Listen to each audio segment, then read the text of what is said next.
Hi, once again, you've fallen into Hella Vella, and today you have found our very first ever Vella author interview, and we're here today with one of my very favorite Vella authors, Hoyt Hallford. Hey, hello. Yes, and Hoyt is the author of Dark Family Secrets. He's the author of Musical Bob. He's the author of, I'm trying to think of it. What's the hub with all the portals? I've got it. Grand Central Universe. Grand Central Universe, right? Like, kind of like Station, but yeah. And we have all of these for you. We have first episodes for all of these for you here on Hella Vella for you to listen to after you've listened to Hoyt's interview and decided you got to read whatever this guy writes. So, Hoyt, how many Kindle Vella stories do you currently have running? So currently there are five. There are five. It's Dark Family Secrets, The Paused, Grand Central Universe, Ordinary Teenage Girl. Was that all of them? I think that was all of them. Anyway, okay. Five altogether. Five altogether. And I guess we only have three of them out here now with the first episodes, but I'll be reading the other two in a day or two. Super. My very favorite story and the very first Vella that I ever ran across was Dark Family Secrets. And what hooked me was that graphic that you've made with the dentures with the vampire teeth sticking out. Sure. Was just so compelling. I'm like, I got to read this, whatever this is, I got to read it. What gave you the idea for that story? So originally, the original idea for that story, and 10 years ago, I was thinking about it, was to have a family of vampires where the parents are vampires, but then the kids are not. Like, you know, they went to Europe on vacation and came home vampires, that kind of a thing. And I had James Dark. It was Dark Family Secrets. James Dark is in the Dark Family Secrets Vella. He's the son of Betsy. He comes up in episode 4. I'd written as an aside, I wanted to have his mother become a vampire at an elderly age. And I wrote what became episode 1 of Dark Family Secrets 10 years ago, just to work that character. I sat on it for 10 years, and then Vella came around, and I felt like I wanted to get in on. I think I've lost you. No, I can hear you, but I just can't see your face. You can't see me. Let me get back to that. I'm not sure for whatever reason it went away. Oh, there you go. There we go. Okay. So I'd written episode 1 and had that for 10 years. And so probably 95% exactly the way it is published now. And that started Dark Family Secrets with the focus on Betsy. Wow. Well, so when you were a kid, did you like horror movies? Did you like vampires and stuff like that? Though Bela Lugosi is of course like the classic vampire movies. That's really, it's Saturday afternoon. You know, you could catch those on TV back in the day. Yeah. Satin line cape, the whole 9 yards. Right? Absolutely. But nobody's done a geriatric vampire. I guess not. And in that first episode, you know, she doesn't have teeth. So she's, as a vampire, she has a set of dentures that are the vampire dentures that she needs to do her feeding, I guess, as a vampire. But so she had those custom made. Because, right. Every 87-year-old vampire needs those. Yeah, and she tells you that in episode 1. She tells you it's just like the ones you get for Halloween, only medical grade. That's right. You bet. Well, you do write some crazy stuff, Hoyt. So, and like I say, I read them all. The next one I want to ask you about is Musical Bob. Where did you come up with that? So I have little kids, and we watch a lot of animated musicals. Sure. Lots of animated musicals. So these songs get stuck in my head all day. And I'll be driving to work, and a song from a Disney movie will pop into my head. And so I was just thinking about how weird it would be to have that happen in real life, but it'd be perfectly normal except for one person. And so Musical Bob happened, and his name is Bob Singer, and he just one day wakes up in a musical, and it's just him dealing with the weirdness and the oddity, and he tells the story, and we're eventually going to learn why he is there and what it really is. So that's all to come. Yeah, excellent, excellent. I kind of have the feeling as a reader, I kind of have the feeling it's his private hell or It purgatory, might be a punishment of or something. He maybe a kind of says that. purgatory of He some thinks that's some. what it is. Very cool. So then there's also the paused. You got Mhm. anything that was seminal for that flow? Now the paused is, tell us about the paused. So that happened. I'm in a bunch of groups like Facebook groups for writers, Yeah. and someone had posed a question of, and it felt like one of those questions that high school kids will come on some of these groups and ask, just looking for like help with their homework. Mhm. So it was something along the lines of, is there anything, sorry, gonna get, there we go. I don't know why it keeps doing that. Is there, Probably there because was you a don't touch question the that was screen. asked, and I was trying to answer the question. And in answering the question, I came up with the idea of having time stop for the world, with the exception of one or two people, or more people, but just, and then them going through life figuring that out. So I decided that was too good of an answer to give away, and kept it and started the pause instead. Excellent. Can you tell the people watching this, can you tell them what tell them about the paused, and also please tell them about the stunning beginning to the So pause. that the pause begins, our hero Clay Murphy. He's a normal guy. He lives in his parents' basement. He's 27. They're hoping he moves out, but it's his wedding day, and he's standing at the altar, and the minister is the preacher's doing the bit, and they get to the part where his bride is supposed to say "I do," Mm. but she doesn't. She doesn't say anything. She's paused. She's frozen in time, and then he actually reaches out to touch her, and she falls over like a mannequin.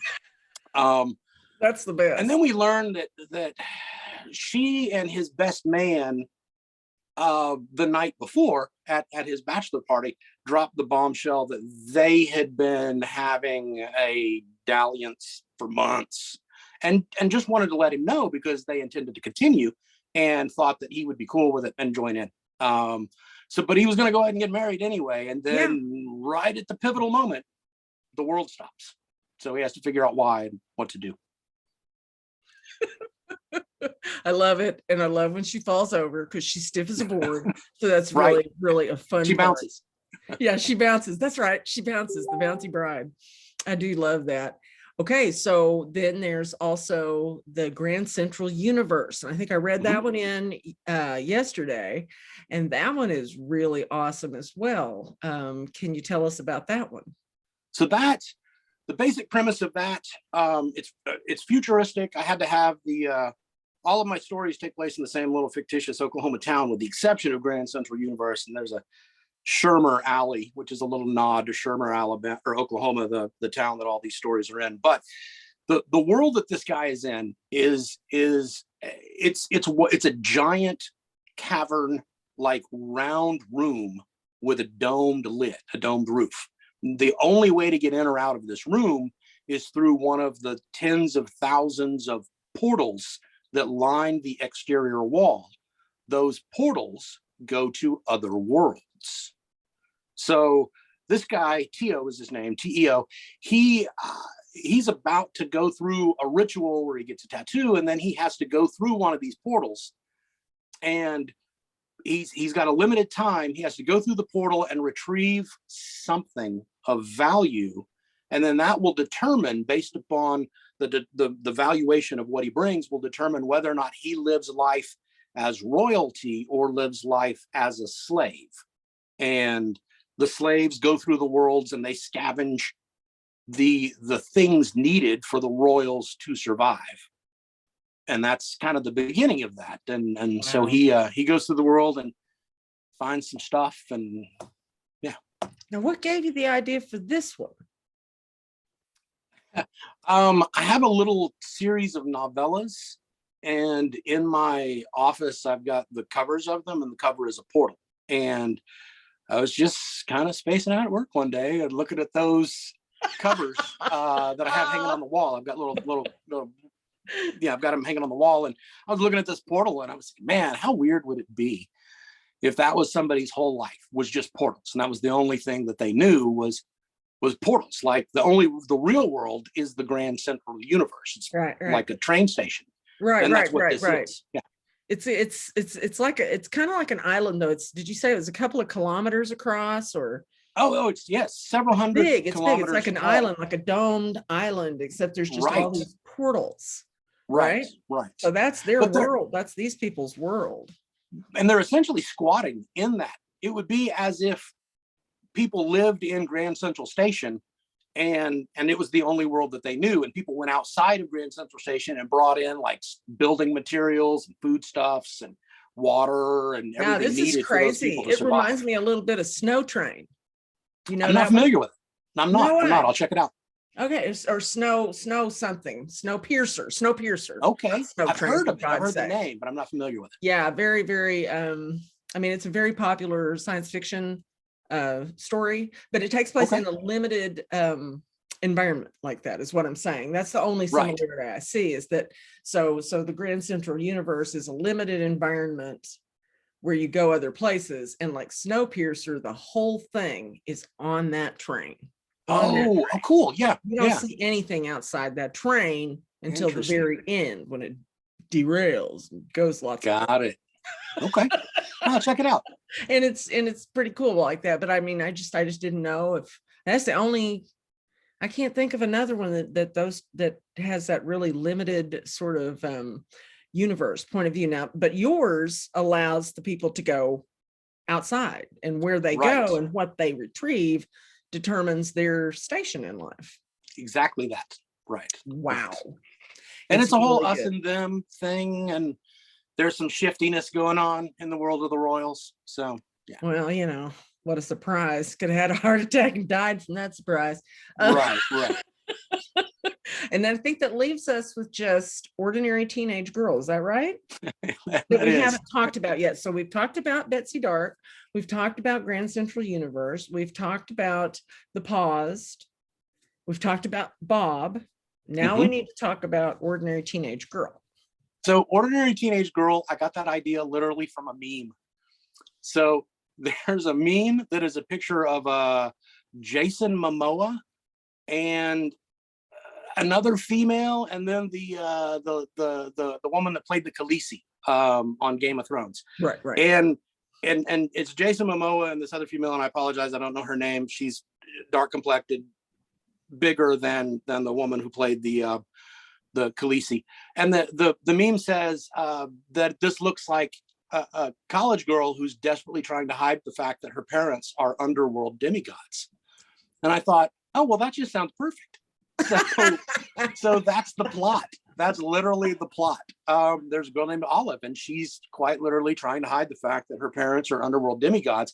They've moved to the small town of Shermer, Oklahoma, which now has a college for them, and taken normal jobs. And the dad is he's a professor of history, and the mom works at a retail shop that she refers to as Bloodbath and Beyond. So yeah, that's where that story came from. That's wow. It's just wonderful. It's so prolific. Now, how did you come across Kindle Vella, and what do you think about Kindle Vella? What's your experience so far? So I had originally gotten into the kind of the indie publishing game a year and a half ago, I guess. I had a little novella, a little fantasy sci-fi novella that I'd written and published. And that was, I probably put that out in March of last year. So March of 21 is, I think, when that happened. And then the second book, shortly thereafter, like May or June, I think June of 21 is when the second novella in that series came out. And then I started hearing about Kindle Vella, and I was kind of sad because these little novellas would have been really good on Vella. I tend to write shorter chapters, and I bounce around a lot. Like I'll do a chapter that's here in the present, and then the next chapter may be 5,000 years in the past that sets up something that we're going to hear about 8 or 9 episodes down the road. So I heard about Vella, and then I thought, man, I'd really like to write something on Vella, and that's when I started developing Dark Family Secrets for Kindle Vella. I think I started on on that. I think my first reads were in August. Vella started in July and Dark Family Secrets started in August. Right. And I came on in September and you were flashing across the screen all the time, man. In the early days were fun. There were as I'll many, bet, because there weren't very many there. of us out there. Yeah, nobody was doing dark humor, at that point. So that was, it was fun. It's still fun. What do you like to read when you get a moment to read? What do you like? So, I mean, can you name us any specific Vellas? I do. Oddly enough, I don't read a lot of the stuff that's in my genre. Like the one thing that I've noticed about Vella is that because you can choose 6 or 7 tags, you've got 2 main genres and then 6 or 7 tags, 7 tags in addition to that. People just like they're all over, and something may be nominally, romance or have a dystopian flavor to it, and it's going to show up in that. So some of that stuff I read and some of it I don't. I'm going to give you my three favorite Vellas that I'm reading now, and one of them needs to be updated. She hasn't updated since December, but hopefully she'll get on it. So I've got my little list here. The first one is Forsaken Beauty and the Ether Beast by Kelsey Josephson. I think it is. I don't have my glasses on. Is it Forsaken or Forsaking Beauty? Forsaken. Oh, Forsaken Beauty and the Ether Beast. Okay. So it's a Beauty and the Beast retelling, but it's futuristic and steampunk. So that it's great. That's one. Another one is by T.L. Demons, and it's The Adventures of Verity Cogswell. Oddly enough, another steampunk, but that's not like, I don't go looking for steampunk novels, but I enjoy them. And then the third you're familiar with, it's by you, and it's your Gendlina, Good Witch of the West. How do you say that? Do you say Gendlina or Gendlina? Gendlina. Okay. Gendlina. Yeah. So the funny thing is, that was probably the second Vella that I ever read, and just then loved it the whole time. So yeah, good job there. Really, those are my 3 favorites. And the funny thing about them is that the thing that they all have in common is a strong female lead, right? That could be YA, but isn't, and maybe sometimes is. But I've got a lot of daughters, and I just love positive female. Now, how many daughters do you have, Hoyt Hallford? So I have 7 kids all together. Total count 7 kids. Oldest 3, daughter 2 boys. Really grew up with their mom in Ohio for a while. And then I've got 4 that live at home. The oldest is a boy, and then 3 daughters below that. So the total age span is 21 to 3. So whoa, those are all of mine. That's amazing, and they're gonna love that when they get older. Good. Whatever's going on now, they're gonna love that. Right. So the whole strong female leads, I'm always looking for that. That is so wonderful. Well, I have really enjoyed talking to you today. Is there anything else you'd like to tell your readers out there before we sign off? Anything else? Gosh, I don't know. Read Vella. Read Kindle Vella. Just tell people about it. That's the thing. That's tell people about it. Tell people that don't know about it. Just right on, and get excited, because this is where it's going, Hoyt. Everything I've read, all the projections I've read, plus the international programs that are showing us how these serial stories are just catching fire, and I hate to say it, but Vella's coming in a little bit behind because of this. Right. They've seen this as a phenom going on with other platforms such as Radish, and I believe that they have just said, hey, uncool, those dollars belong to us. So, right. So they've developed Vella. And I know that, like everybody else that writes out here, you're going to be super excited once they go international, you know, and pick It'll up be fun. markets. Yeah. So, well, I'm excited, Hoyt, and thank you so much for joining me today and allowing me to record you and put you up on Hella Vella. I will put links to all of your story flows in here, and I've just had a great time. Thank you so much. Thank you for having me, and I enjoyed it as well. Take care. This is Azriel Lawless signing off for Hella Vella. Yay.